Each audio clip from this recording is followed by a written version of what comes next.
తెర తీయగరాదా ఏడవ భాగం. ఈ షాక్ నుండి నేను తేరుకోవడానికి చాలా రోజులు పట్టింది. అది ఓ నిర్ణయానికి వచ్చాక. నేను నిర్ణయానికి వచ్చాను. అలా వచ్చాక నా మనోవేదన తీరింది, నా మనసు నెమ్మదించింది. ఈ నిర్ణయానికి ముందే రానందుకు నా మీద నాకే కోపం వచ్చింది. నాలో నేనే సిగ్గుపడిపోయాను. ఈ విషయం ఇలా ఒక కొలిక్కి వచ్చాక నేను మామూలుగా రిహార్సల్స్కి వెళ్ళసాగాను. అయితే అదే నాటకంలో పనిచేస్తున్న భాను నాతో ముభావంగా మసలసాగింది. తను అలా ఉండటం సహజమే అనిపించింది నాకు. నా మనసులోని మాట చెప్పి తనను మామూలు మనిషిని చేయాలనే నా ప్రయత్నం భాను మౌనం ముభావం వల్ల సఫలం కాలేదు. అంతలోనే మా ట్రూప్తో పరిషత్తులకు వెళ్లాల్సి వచ్చింది. ఆ రోజే ప్రయాణం. అందరూ తయారై హెవెన్ డోర్స్కి వచ్చేశారు. బయలుదేరడానికి ఇంకా అరగంట టైం మాత్రం ఉంది. భాను తప్ప అందరూ వచ్చేశారు. ఎప్పుడూ ప్రాంప్ట్గా ఉండే భాను ఈసారి ఎందుకు ఆలస్యం చేసిందని అందరూ ఆశ్చర్యపోయారు. ఆమె ఆలస్యానికి రకరకాల కారణాలు ఊహించుకుంటూ ఆనందపడిపోతున్నారు. వాళ్ళు చెప్పే కారణాలు వింటూ ఉంటే ఒక్కొక్కడిని ఉప్పు పాత్ర వేయాలనిపించింది. బయలుదేరే సమయానికి ప్యాసింజర్ ఎవడైనా వచ్చాడేమో, దారిలో హాస్పిటల్ తగులుంటుంది, అబార్షన్ అవసరం గుర్తొచ్చి ఇలా సమయం గడిచే కొద్దీ పరిహాసం పోయి అందరికీ భయం పట్టుకుంది. అసలు భాను వస్తుందా రాదా? ప్రతి ప్రదర్శకులకు ఈ బాధలు తప్పవు. ఎవరెప్పుడు మానుకుంటారో తెలీదు. కంగారు కసితో భాను మీద ఇష్టం వచ్చిన కామెంట్స్ చేయసాగారు. నేనిక తట్టుకోలేకపోయాను. ఆవేశంతో ఏదో అనబోయాను. ఇంతలో హఠాత్తుగా భాను ప్రత్యక్షమైంది. ఆమెను చూసి అందరూ ఆశ్చర్యపోయారు. నేను నిర్భిన్నయ్యాను. కంగారుగా దగ్గరికి వెళ్ళబోయాను. అంతలోనే దారిలోంచే మూడ్ మెయింటైన్ చేస్తూ వచ్చావా భాను? రాఘవ అన్నాడు. నాటకంలో భానుది విషాదభరితమైన పాత్ర. భాను చిత్రంగా నవ్వుతూ అవును అంది. నా గుండెలు నెమ్మదించాయి. మేం బయలుదేరాం. ఆ రోజు రాత్రే మా నాటకం. భాను ఎన్నడూ లేని విధంగా మేకప్లో ఎంతగానో సహకరించింది. డైరెక్టర్ ఇచ్చిన సూచనలు పాటించింది. పేచీ లేకుండా అందరూ చెప్పిన మాట వింది. నాటకం మొదలైంది. ముగియబోతోంది కూడా. చివరి సీను. భాను ఆవేదనతో కన్నీరు కారుస్తుండగా తెర వాలిపోవాలి. కానీ హఠాత్తుగా భాను నవ్వడం మొదలుపెట్టింది. పక్కుమని పకపకమని పిచ్చి పిచ్చిగా. భాను నవ్వుతో ఆడిటోరియం అదిరిపోయింది. బాధ, ఆవేదన, నిస్సహాయత శృతి మించి మనసుని శరీరాన్ని బ్యాలెన్స్ తప్పించగా పిచ్చెక్కబోయే ముందు, మతి చలించే ముందు నవ్వేలాంటి నవ్వు, గుండెలు కరిగించే నవ్వు. ఆ నాటకం మొదలు నుంచి చివరి వరకు ఆ పాత్ర అనుభవించిన బాధను, మానసిక క్షోభను ఒక్క నవ్వుతో విప్పి చెబుతోంది భాను. అద్భుతంగా, అత్యద్భుతంగా. నవ్వి నవ్వులోనే ఏడ్చి విరుచుకుపడిపోయింది భాను. తెర వాలింది. చప్పట్లు. పావుగంట గడిచినా ఆగలేదు. భాను లేచి రాలేదు. అందరం గబగబా భాను దగ్గరికి వెళ్ళాం. భాను స్పృహ తప్పి పడిపోయింది. భానుకు చికిత్స చేయించాం. మిగిలిన నాటకాలు చూడ్డానికి భాను ఉత్సాహం చూపలేదు. అందువల్ల మేముండిపోయినా భాను మర్నాడే ప్రయాణమై వచ్చేసింది. ఉత్తమ నటి భాను. ఉత్తమ ప్రదర్శనకి మా నాటకానికి బహుమతులు వచ్చాయి. ద్వితీయ ఉత్తమ నటుడి బహుమతి నాకు లభించింది. భానుకి ప్రత్యేక ప్రశంసలు కూడా లభించాయి. తిరుగు ప్రయాణమయ్యాం. ఊరికి వచ్చాక కానీ తెలియలేదు. భాను తమ్ముడు కృష్ణ కాలేజీలో జరిగిన ఏదో గొడవల్లో జరిపిన ఫైరింగ్లో మరణించాడని. అది భాను పరిషత్తులకు ప్రయాణమై వచ్చిన రోజు. భాను ప్రయాణానికి కొన్ని గంటల ముందు. మా వాళ్ళందరూ సిగ్గుతో చితికిపోయారు, బాధతో కుమిలిపోయారు. ఆ రోజు భాను ఆలస్యానికి అతి నీచంగా కారణాలు ఊహించుకున్న ఆ నీచుల తలలు నేలకు వాలిపోయాయి. నా ఆశ్చర్యానికి, ఆవేదనకు అంతులేదు. ఆ రోజు ఎలా రాగలిగింది భాను? కేవలం ప్రదర్శనను రసాభాస చేయకూడదని, తన వల్ల పరిషత్తుకెళ్ళటం ఆగిపోకూడదని ఆ నాటకానికి చాలా కృషి చేశాం. దాని మీద ఎన్నో ఆశలు పెట్టుకున్నాం. అదంతా వ్యర్థం కాకూడదు. భాను ప్రదర్శించిన చివరి బిట్. భాను ఉత్తమ పరమోత్తమ కళాకారిణి. అంతవరకు అవసరార్థం అత్యంత కష్టం మీద ఆపుకున్న దుఃఖాన్ని సందర్భం కలిసి వచ్చేసరికి నాటకీయంగానే వెల్లడించింది ఆమె బాధ. నాటకంలోని సందర్భాన్ని రక్తి కట్టించింది. ఆ సందర్భం ఆమె మరో సంక్షోభపు అభివ్యక్తతకు ఆలంబన అయింది. అంత బాధలోనూ సమయస్ఫూర్తిని ప్రదర్శించిన భాను నిజంగా గొప్ప కళాకారిణి, గొప్ప వ్యక్తి. నాకు ఎస్ వెంకటేశ్వరరావు గారు గుర్తొచ్చారు.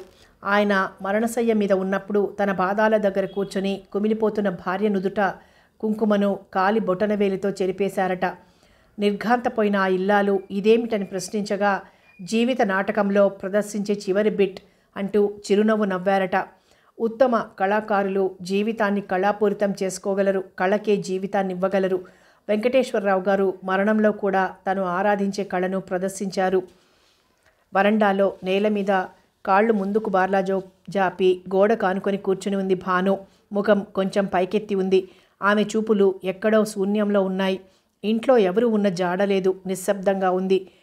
కదిలించే వాళ్ళు లేని భాను అలా అలా రాయిలా కూర్చునే ఉంది. గేట్ తీసుకుని రాము వచ్చాడు. అమ్మాయి గారు మెట్ల పక్కన నిలబడి పిలిచాడు.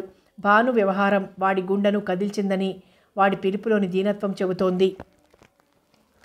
భాను అతి మెల్లగా కదిలి రాము కేసి నిర్వికారంగా చూసింది.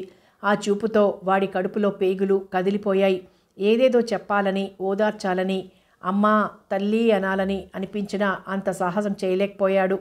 అయ్యగారు ఈ ఉత్తరం అంటూ ఓ కవర్ అందించాడు. భాను కవర్ ఓపెన్ చేసి ఉత్తరం తీసింది. నా ప్రియమైన భాను, జీవితంలో ఇంత పెద్ద తప్పు చేస్తానని, అయినా తిరిగి దాన్ని సరిదిద్దుకునే అవకాశం నాకుంటుందని నేను అనుకోలేదు. తప్పు నేనే చేసినా దాన్ని సరిదిద్దుకునే అవకాశాన్ని నువ్వే నాకు ఇవ్వాలి. నువ్వు గర్భం ధరించానని, తర్వాత అబార్షన్ చేయించుకున్నావని నాకు తెలిసినప్పుడు నీ మీద ఇలాంటి హీనమైన నిందలు వేస్తున్నారు కదా అని మనసు చివుక్కుమన్నా పెద్దగా బాధపడలేదు. కానీ ఆ రోజు నేను విన్నది నిజమే అని ఘంటాపథంగా చెప్పినప్పుడు భాను, భూమి ఆకాశాలు ఏకమైనంత దద్దరిల్లిపోయాను.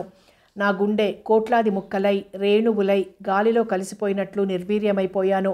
మగాణ్ణై పుట్టినందుకు ఆత్మహత్య చేసుకోకుండా మిగిలిన మృత జీవిని ఇంతకంటే ఏం చెప్పను. కానీ తర్వాత ఆలోచించాను. నువ్వు తప్పు చేసినా చెయ్యకపోయినా నువ్వు లేనిదే నేను జీవించలేనన్నది నిర్వివాదాంశం. పోతే నువ్వు తప్పు చేశావా లేదా అన్నది ఆలోచించాను. ఆలోచిస్తే నువ్వు తప్పు చేశావా లేదా అన్నది ఆలోచించి నేను పెద్ద తప్పు చేశాను అనిపించింది. నీకు సంబంధం లేకుండా జరిగిన తప్పు అదెంత పెద్దదైనా అది నీ తప్పెలా అవుతుంది? నీకు జరిగిన అనర్థానికి నిన్ను ఓదార్చి నీ మనసును సేద తీర్చేది పోయి ఆడపిల్లలా ఏడ్చి నీకు దూరమై ఎంతటి తప్పు చేశానో నాకు అర్థమైంది. నిన్ను ఎంతగా అవమానించానో బోధపడింది. సిగ్గుతో చచ్చిపోయాను. ముందుగా నీకు క్షమాపణ చెప్పుకొని క్షమ పొంది ఆ తర్వాత నిన్ను కలుసుకోవాలని నా అభిప్రాయం. అంతలోనే కృష్ణ, అయినా భాను, ఈ విషయంలో కూడా నిన్ను ఓదార్చేందుకు నేరస్తుడి ముఖంతో రావడానికి నాకు శక్తి చాలటం లేదు. మన మధ్య మునుపటి సయోధ్య ఏర్పడ్డాకే నిన్ను మామూలుగా కలుసుకోగలను. అందువల్ల భాను నన్ను క్షమించు. నీ క్షమాభిక్షతో నీ సన్నిధికి నాకు బాట వెయ్యి. నన్ని అయోమయపు అరణ్యంలోంచి త్వరగా రక్షించు. సీత నిరపమానాన్ని అసహించుకునే నువ్వు నేను చేసిన అవమానానికి శిక్షగా నన్ను దూరం చేసే కాఠిన్యాన్ని ప్రదర్శించకు. ఈ దీనుడు జీవించలేడు. నీ ఆదిత్య. ఉత్తరం చదివి నిర్లిప్తంగా మౌనంగా ఉండిపోయింది భాను. 2 నిమిషాలు ఎదురు చూసి అన్నాడు రాము. అమ్మాయి గారు, మీ నుంచి ఉత్తరం తెమ్మన్నారు అయ్యగారు. ఉత్తరమా? తల ఊపాడు. చేతిలోని ఉత్తరాన్ని చూస్తూ అంది. తర్వాత పంపిస్తానని చెప్పు. రాము తలగొక్కున్నాడు. 1 నిమిషం కదలకుండా అలాగే నిలబడ్డాడు భాను కేసి చూస్తూ. భాను రాము కేసి చూడలేదు. అసలక్కడ రాము ఉన్నాడనే ధ్యాసే లేనట్లుగా ఉండిపోయింది. రాము చూసి అయిష్టంగానే అక్కడి నుండి కదిలాడు. ఆ సాయంకాలం భాను ఉత్తరం పంపింది. భాను నా ఉత్తరం చూసి సంతోషించి ఉంటుందని నేను వేసుకున్న అంచనా పూర్తిగా తలకిందులైంది. ఆదిత్య, నీ ఉత్తరం చూశాను. సగటు మగవాడి స్థాయి నుంచి పైకెదిగిన నీ ఔదార్యానికి, ఔన్నత్యానికి నా జోహార్లు. అయితే పుర్రెకో బుద్ధి, జిఫ్ఫకో రుచి అన్నట్లుగా నా ఆంతర్యం మరో ఆలంబన కోరింది, మరో అభిరుచితో ఉంది. ఇందువల్ల నిన్ను చులకన చేసింది, నీ అభిమానాన్ని దెబ్బతీసింది ఏమీ లేదు. చెప్పానుగా, పుర్రెకో బుద్ధి. పైగా నా కడుపు పండించిన కోరిక నేను అనుదత్తం కావటం భావ్యమేమో. మరి పండిన ఫలాన్ని పారబోసుకున్నావెందుకు అని నువ్వు ప్రశ్నించవచ్చు. అప్పటి అవసరం అలాంటిది.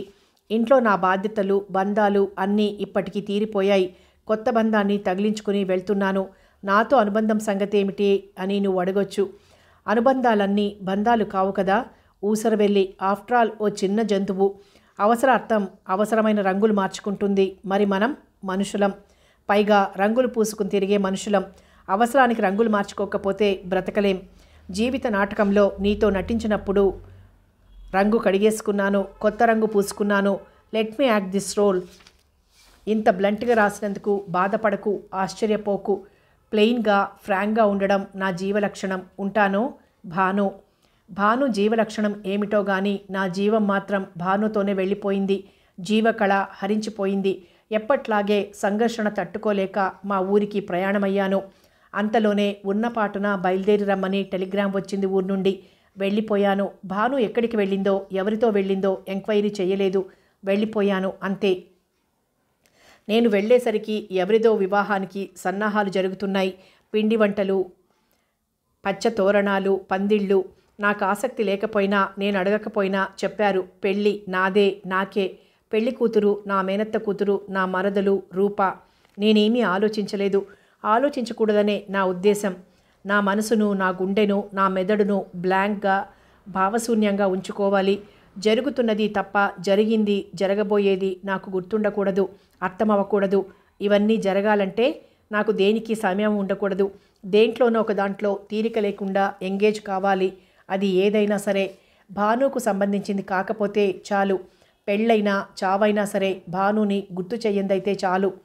వర్తమానం మీద మాత్రమే దృష్టి ఉంచి జరిగే ప్రతి తతంగాన్ని అతి శ్రద్ధగా గమనిస్తూ, ప్రతి మంత్రాన్ని అర్థం చేసుకుంటూ, చెప్పిన పనులు అత్యంత ఓపికతో నిర్వహిస్తూ రూపను వివాహం చేసుకున్నాను.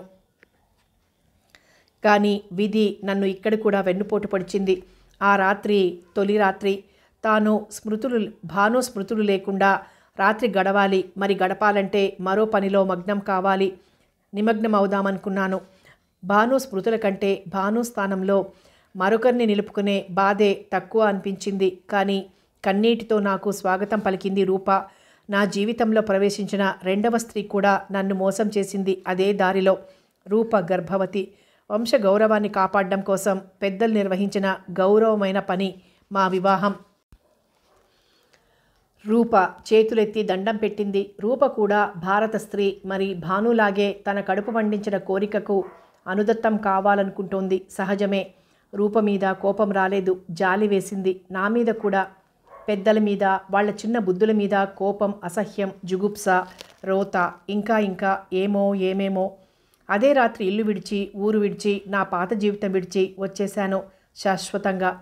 పిచ్చివాడిలా ఎక్కడ తిరుగుతున్నానో, ఏం చేస్తున్నానో, ఎలా చూస్తున్నానో అర్థం కాకుండా తిరిగాను. చివరికి ఓ ఆలయంలో ఎవరో సంతర్పణ చేస్తుంటే ఆ బంతిలో కూర్చొని భోజనం చేస్తుండగా పట్టుకున్నాడు రాము. వాడి బాధ, ఏడుపు వర్ణనాతీతం. నా బట్టలు చిరిగి దుమ్ము కొట్టుకున్నాయని, నా శరీరంలో ఎముకలు మాత్రం మిగిలాయని, పిచ్చి వాలకం ఏర్పడిందని వాడు చెప్పి ఏడుస్తుంటేనే బోధపడింది. రూప ఆత్మహత్య చేసుకుందట. నా కోసం దేశమంతా మనుషులు చుట్టి వచ్చారట. ఇంకా చూస్తూ ఉన్నారట. వాళ్లల్లో రాము ఒకడు. అన్ని పేపర్లలో ప్రకటనలు ఇచ్చారట. ఇంకా ఎన్నో ప్రయత్నాలు. జమీందారు బిడ్డలు ఇలా సంతర్పణ భోజనం చేస్తున్నారా అయ్యగారు అంటూ బయలుదేరమంటూ నా పాదాల మీద పడ్డాడు రాము. ఈ జన్మకు నేను పూర్తి చేయకముందే లబోదిబోమని బోరుమన్నాడు వాడు. నేను చెప్పింది వాడు వినిపించుకోవటం లేదు. వాడు చెప్పింది నేను వినటం లేదు. గంటలు, రోజులు గడిచిపోయాయి. వాడు అన్నం తినలేదు, నీళ్లు తాగలేదు. చివరికి ఊపిరి పీల్చడం కూడా మానేస్తానంటూ ఒట్టు పెట్టుకున్నాడు. జీవితంలో అయిన వాళ్లను కన్నా అందరూ మోసం చేశారు. కాళ్ల కింద కార్పెట్ కంటే ఎక్కువ నిర్లక్ష్యం చేసిన ఓ పనికుర్రాడు నా కోసం ప్రాణత్యాగానికైనా సిద్ధపడుతుంటే నాకు నోట మాట రాలేదు. చివరికి వాడి కోసం, వాడి సంతృప్తి కోసం వాడితో ఓ ఒప్పందానికి వచ్చాను. నా ఉనికి మా వాళ్లకు ఎట్టి పరిస్థితుల్లోనూ తెలియపరచకూడదు. వాడు నాతోనే ఉంటాడు. అయితే ఇలా భిక్షకుడి అవతారంలో నన్ను చూడలేనివాడు ఊరికి వెళ్ళి కొంత డబ్బు తెస్తాడు. వాడి రక్షణలో నేను ఆరోగ్యంగా తింటూ తిరుగుతూ ఉండాలి. ఇదంతా నాకెంత మాత్రం నచ్చకపోయినా వాడి కోసం అంగీకరించక తప్పలేదు. కాదు, వాడే అంగీకరింపజేశాడు. అవుననక తప్పని పరిస్థితులు కల్పించాడు. ఊరికి వెళ్ళి నా పేరన ₹1,00,000కి డీడీ తెచ్చాడు. వాడేం చెప్పాడో గాని వాడి వెంట ఎవరూ రాలేదు మా వాళ్ళు. ఆ డబ్బుతో ఈ ఇల్లు కొని మిగిలింది బ్యాంకులో వేశాం. దాని మీద వచ్చే ఇంట్రెస్ట్తో ఇలాగే ఏళ్లు గడిచిపోయాయి. బయటి ప్రపంచంతో సంబంధం లేకుండా విషంతో నా ప్రాణాలు నిలుపుకుంటూ, ఏకాంతంలో పొద్దు గడుపుకుంటూ, సంగీతంతో నా స్వాగతం చెప్పుకుంటూ గడిపేస్తున్నాను జీవచ్ఛవంలా. ప్రకాష్ బాబు, ఇది నా కథ. దీన్ని విన్న తర్వాత కూడా ఇంకా నాకు ఆత్మీయులనేవాళ్ళు ఉన్నారని మీరంటే ఆత్మీయత అన్న పదానికే అర్థాన్ని మార్చుకొని చదువుకోవాల్సి ఉంటుంది. ఆదిత్య గుండెలో చిలుంపట్టిన మేకులా దిగి ఇంతవరకు ఆయన గుండెను కుళ్ళింపజేస్తూ వచ్చిన ఆయన గతం విన్న తర్వాత ఆయన ఆత్మీయుల గురించి మాట్లాడే సహనం చేయలేకపోయాను. నా గురించి సమాధానం రాదని తెలిసినట్లుగా ఆయన రెట్టించలేదు. ఇద్దరి మధ్య మౌనం చాలాసేపు వెచ్చగా ఒదిగి కూర్చుంది. రాము, కేకేశాడు ఆదిత్య. రాము తలుపులు తోసుకొనొచ్చి చేతులు కట్టుకొని నిలబడ్డాడు. నాకు కాస్త మందిస్తావా, నాకు కాస్త అమృతం పోస్తావా అన్నంత ఆశగా అడిగాడు. రాము, నువ్వు బయటికెళ్ళు, మందు నేనిస్తాలే అన్నాను. వాడు ఆదిత్య వైపు చూసి ఆయన ఏమీ అనకపోవడంతో వెళ్ళిపోయాడు. చిరునవ్వు నవ్వుతూ అన్నాను, ఇక మీకు రాము మందివ్వడు. ఆదిత్య నిర్లిప్తంగా చూశాడు. తెలుసు, అయితే మీరింకేం చెప్పకండి. నిజంగా ఆత్మీయత అన్న పదానికి మీకు అర్థం తెలిస్తే చివరగా నేనొకణ్ణి, రాము తర్వాత మీ ఆత్మీయుణ్ణి, ఇంకా మిగిలిన్నానని అంగీకరిస్తారు. కొంచెం ఉద్వేగంగా అన్నాను. ఆదిత్య కళాకారుడని తెలిసాక ఆయన పట్ల నాకున్న గౌరవం మరింత పెరిగింది. ఆయన భగ్న ప్రేమికుడని విన్నాక ఆయన పట్ల నాకున్న సానుభూతి మరింత అధికమైంది. ఇక ఆయన తాగుడు ఏనాడు నాకు అసహ్యం కలిగించలేదు. బాధ తప్పితే ఇప్పుడు అంతటి ఉన్నతుడిని, రసహృదయుణ్ణి, మనస్తాపానికి కాసింత ఉపశమనంగా పనిచేసిన దాని పట్ల ఆర్ద్రత కూడా కలిగింది. మీరు నాకు ఆప్తులని నేనే ఇదివరకు అంగీకరించాను కదా ప్రకాష్ బాబు. కానీ ఏ ఆత్మీయత కట్టిపడవేయలేని కాఠిన్య స్థాయికి చేరుకుంది. ఆగండి, మీరు కళాకారులు, రచయితలు, మీదు మిక్కిలి ప్రేమికులు, స్వతసిద్ధంగా సున్నిత మనస్కులై ఉంటారు. ఈ కొని తెచ్చుకున్న కాఠిన్యం మీ కథకదు. మీ వాళ్ల కోసం కాకపోయినా, మీ భాను కోసం కాకపోయినా, నా కోసం మీరు బ్రతకాలి. నేను బ్రతికించుకుంటాను. నేను చావాలనుకోవటం లేదు ప్రకాష్ బాబు, కానీ చస్తూ బ్రతకాలని అనుకోవటం లేదు అన్నాడు ఆదిత్య. నిజమే, చావు కంటే క్షణక్షణం చస్తూ బ్రతకటం ఘోరమైంది, భరించలేనిది. కానీ ఒక ప్రేమికురాలి కోసం జీవితాన్ని వెచ్చించిన అర్థముంది. ఒక మోసకారి కోసం వ్యర్థం చేసుకోవటంలో అర్థం లేదు ఆదిత్య. బ్రతకాలి వ్యక్తిగా. ఆయన నాకేమీ కాకపోవచ్చు, ఆయనతో నాకే రకమైన బంధుత్వము లేకపోవచ్చు, కానీ మూర్తివంతమైన మంచితనం, దాన్ని బ్రతికించుకోవాలి. సాకారమైన సంస్కారం, దాన్ని దక్కించుకోవాలి. ఆదిత్య గారు, మీరేమీ అనుకోనంటే ఒక్క మాట, మీరు కవి, కళాకారులు, ముళ్ళులో కూడా సౌందర్యాన్ని తిలకించగల, కంటకావృతమైన జీవితాన్ని కూడా కళాపూరితం చేసుకోగల రసహృదయులు, ధీశాలులు. మీకంటే జీవితం విలువ తెలిసిన వాళ్ళు, జీవితాన్ని ప్రేమించగల వాళ్ళు ఎవరున్నారు? మాలాంటి వాళ్లకు చెప్పవలసిన మీరే మరణాన్ని కోరుకోవటం, మనోనిబ్బరాన్ని కోల్పోవటం ఏమీ బాగాలేదు. ఆయన గతం, ఆయన ప్రస్తుత పరిస్థితిని సమర్థించేదిగా అలా అన్నాను. ఆదిత్య ఆయాసపడుతున్నాడు. అతి నెమ్మదిగా ఆగి మాట్లాడుతున్నాడు. అట్లాగే ఆయన తన గతాన్ని వివరించారు. ఆయన పరిస్థితి జాలిగొల్పుతున్నా ఎలాగైనా ఆయన్ని రక్షించుకోవాలనే నా తపన. ఆయన్ని మాట్లాడించక తప్పలేదు. నేను ఏకాంతాన్ని కోరుకుంటున్నాను తప్ప జీవితం నుంచి పారిపోలేదే. మరణానికై ఎదురు చూస్తున్నాను తప్ప ఆత్మహత్య చేసుకోలేదే. మీరు మాట పూర్తి చేయకుండానే ఆయన తడబాటుగా పక్క కొరిగాడు.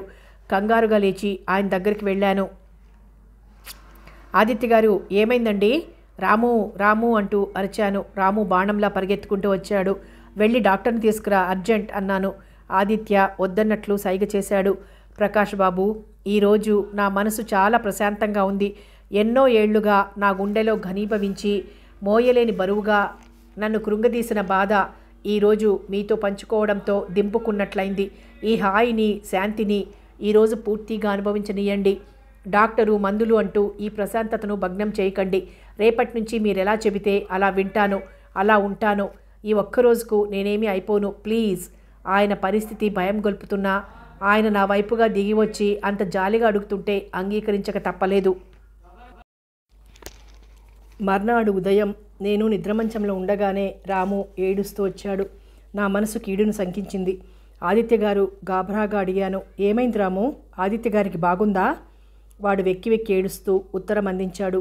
ప్రకాష్ బాబు, మిమ్మల్ని నా మోసం చేసి వెళ్ళిపోతున్నందుకు సిగ్గుగా, బాధగా ఉంది. కానీ వెళ్ళక తప్పదు. జీవితంలో కొన్ని పొందటం కోసం ఎంతగా పాకులాడతామో కొన్ని వదిలించుకోవడానికి అంతే ప్రయత్నించవలసి వస్తుంది. నేను ఈ చివరి రోజుల్లో కోరుకున్న నిరామయ, నిశ్శబ్ద జీవితానికి మీ ఆత్మీయత ప్రతిబంధకమైంది.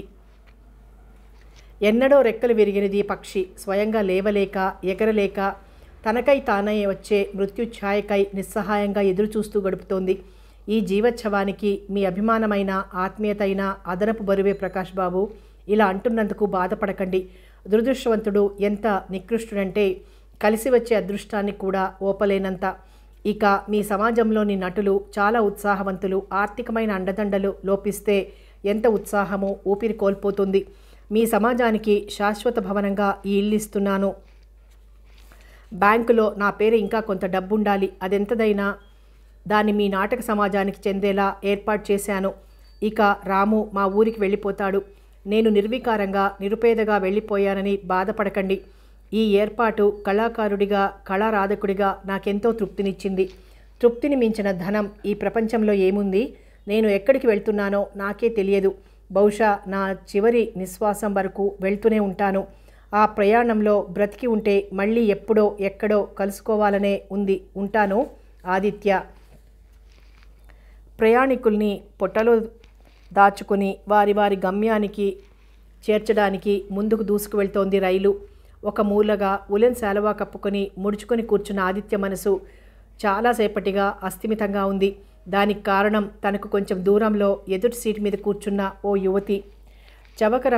చవకరకపు చీర కట్టుకున్న ఆ యువతి తల మీద కొంగు వేసుకుని ఉంది.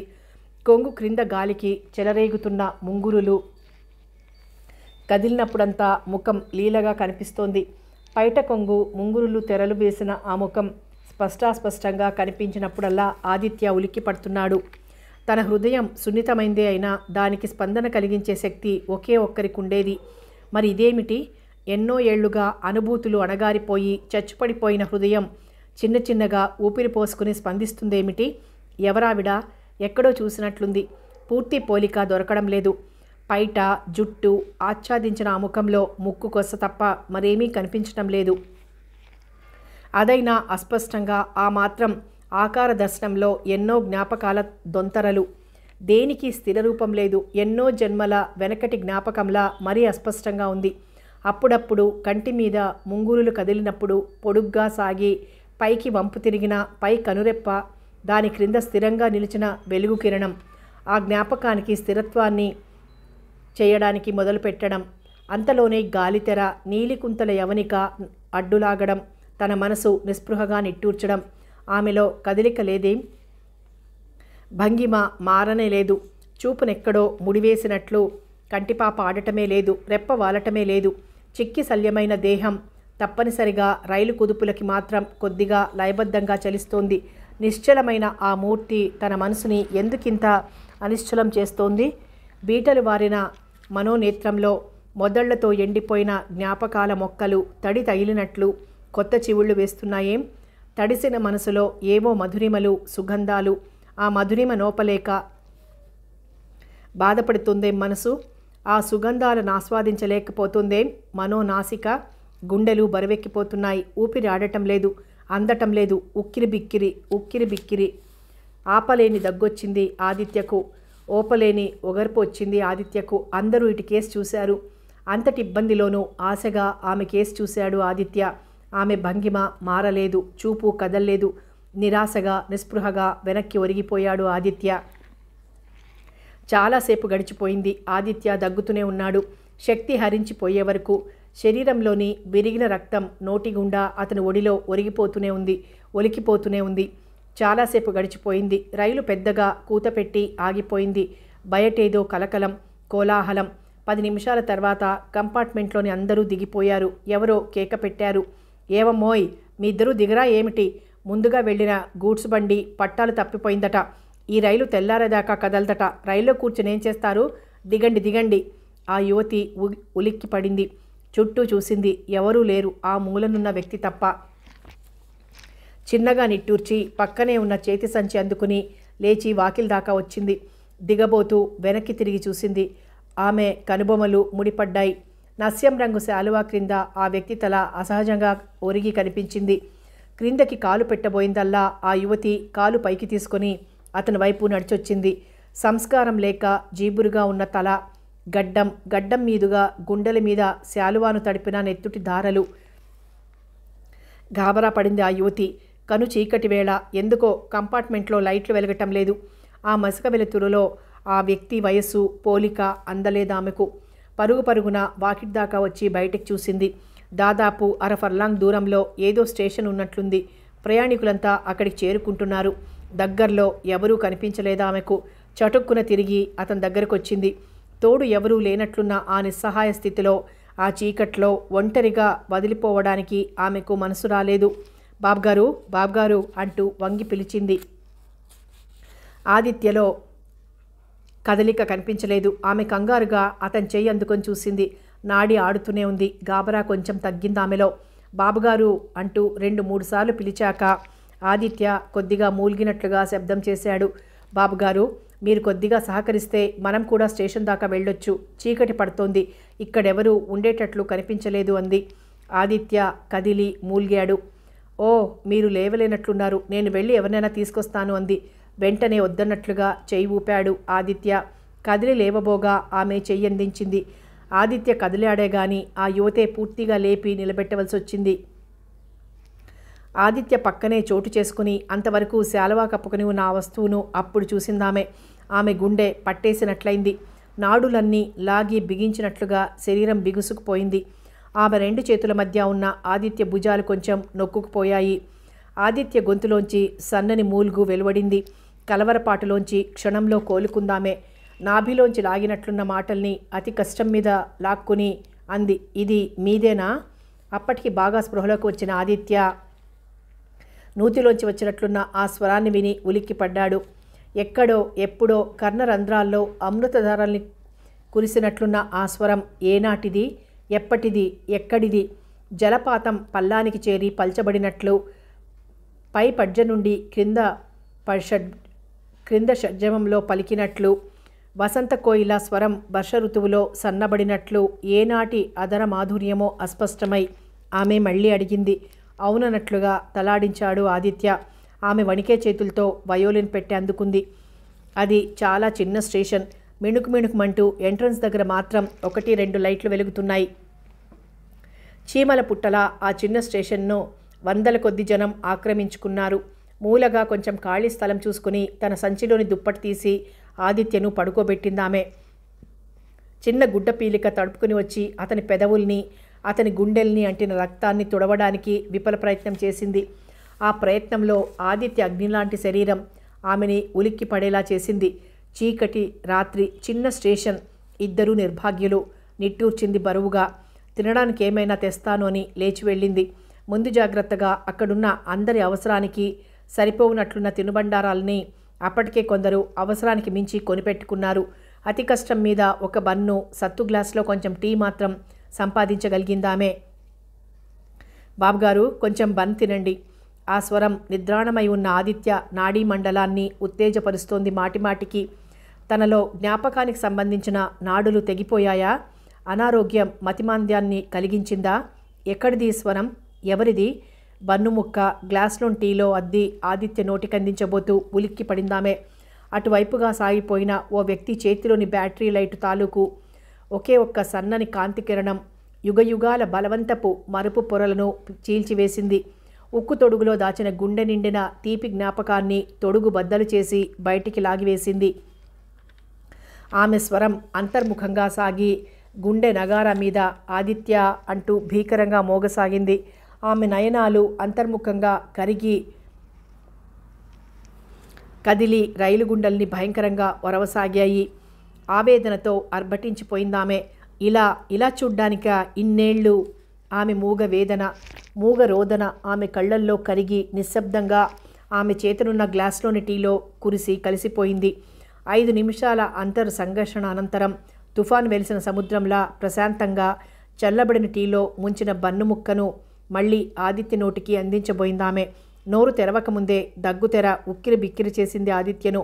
గుండెలో ఉద్భవించిన బాధను గుండెల్లోనే గుప్తంగా నిక్షిప్తం చేసి నిర్వికారంగా ఆదిత్య గుండెలు సవరించసాగిందామె. ఆ స్పర్శ అతని అణువణువులోనూ అలల్ని రేపింది. మూసుకుపోతున్న కళ్లను బలవంతాన ఎత్తిపెట్టి ఆమె కేసి పరీక్షగా చూశాడు. ఆమె తన కవిముఖంగానే ఉన్న చీకటి ఆమె రూపురేఖల్ని కప్పివేసింది. కంఠంలో కదలికల్లో ఏదో పోలిక, ఎవరిదో పోలిక. అతి స్పష్టంగా ఉన్నా అది ఎవరిదన్నదే అస్పష్టంగా ఉంది. పుల్లల ఎముకల పోగులా ఉంది. క్షణాల్లో తన కాప్తురాలై సేవలు చేస్తున్న ఈ విచిత్ర యువతి చీకటి రేఖల్ని నిర్నిమేషంగా చూస్తూ ఉండిపోయాడు ఆదిత్య. కొంతసేపటికి ఆమె అంది, మీరీ బన్ను తింటే బావుంటుంది. నీరసంగా సన్నని స్వరంతో అతి కష్టంగా అన్నాడు ఆదిత్య. నాకేమీ తినాలని లేదు. అవును, మీకు బాగా జ్వరంగా ఉంది. మీరేమీ తినరా? ఆదిత్య అనబోయేంతలో ఆమె చటుక్కున లేచి వెళ్ళింది. ఆమె లేచి వెళ్ళిన వైపే చూస్తూ ఉండిపోయాడు ఆదిత్య. ఆదిత్యకు కనిపించినంత మేర ఆమె ప్రతి వ్యక్తి దగ్గర ఆగి ఏదో అడుగుతోంది.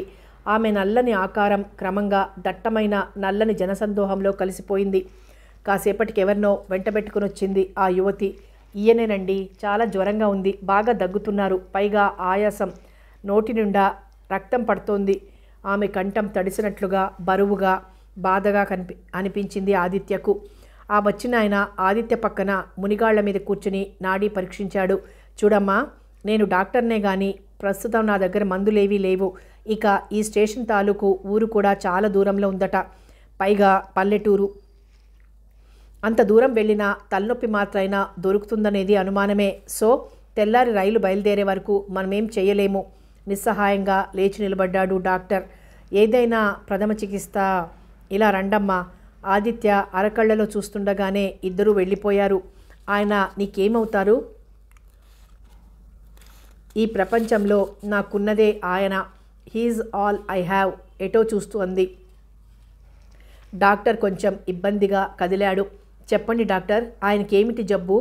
అమ్మా, పూర్తిగా పరీక్ష చేయిందే జబ్బు ఫలానా అని ఖచ్చితంగా చెప్పడం కష్టమే.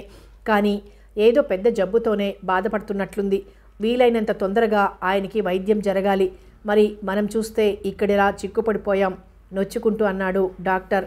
ప్రాణానికి ఏమీ? ఆమె కంఠం వణికింది.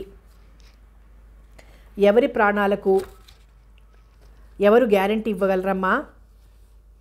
కర్మ కాలినప్పుడు చిన్న తలనొప్పికి కూడా ప్రాణం పోవచ్చు. అయినా ఆయనకేమీ భయం లేదు. ఆయన మాటల్ని ఎలా అర్థం చేసుకోవాలో తోచలేదు. ఆమె నిర్విణ్ణురాలై నిలబడిపోయింది. గుండెలో తన్నుకొస్తున్న కన్నీళ్లు కనురెప్పల గట్లను తెంచుకునే ప్రయత్నంలో ఉన్నాయి. పెదవులు వణుకుతుండగా మాటలు రాని దానిలా వచ్చినా అవి పనిచెయ్యవని తెలిసిన దానిలా రెండు చేతులు జోడించి మూగగా ప్రార్థించింది. ఆమె చిత్తక్షోభ గ్రహించిన డాక్టర్ గుండెలు కరిగిపోయాయి. ఆయనకి పేషెంట్ పరిస్థితి ఏమిటో తెలుసు. అయినా మనిషి మరణించే వరకు వైద్యం చేయటం, అయిన వాళ్ళ ఆశల్ని పోషించటం డాక్టర్గా తన ధర్మం, బాధ్యత. కానీ వైద్యం చేయడానికి తగిన మందులు పరికరాలు అందుబాటులో లేవు. పేషెంట్ ఈవిడికి చాలా ఆప్తుడల్లే ఉన్నాడు. స్టేషన్లో ప్రతి వ్యక్తిని మీరు డాక్టరా, మీకు తెలిసిన ఎవరైనా డాక్టర్ ఈ ప్రయాణికుల్లో ఉన్నారా అని ఎంతో ఆతృతగా ఆమె అడగటం కళ్ళ ముందు మెదిరింది ఆయనకి. చూడమ్మా, భయపడాల్సిందేమీ లేదు. నేను అప్పుడప్పుడు వచ్చి చూస్తూ ఉంటాను. రైలు బయలుదేరితే వచ్చే మొట్టమొదటి స్టేషన్లోనే వైద్యం చేద్దాం, మీరు వెళ్ళండి, అతనొక్కడు ఉంటాడు అన్నాడు ఆప్యాయంగా. ఆమె సందిగ్ధంగా కదిలొచ్చింది. ఆమె వెళ్ళేసరికి ఆదిత్య కళ్ళు మూసుకుని ఉన్నాడు. ఆ చీకట్లోనే ఆదిత్య ముఖాన్ని ఆదుర్దాగా పరిశీలించింది. ఆమె గుండెలు చెరువులయ్యాయి. ఉన్నట్టుండి దగ్గొచ్చింది ఆదిత్యకు. ఊపిరి సలపని దగ్గు. ఆమె గుండెలు నిమరసాగింది.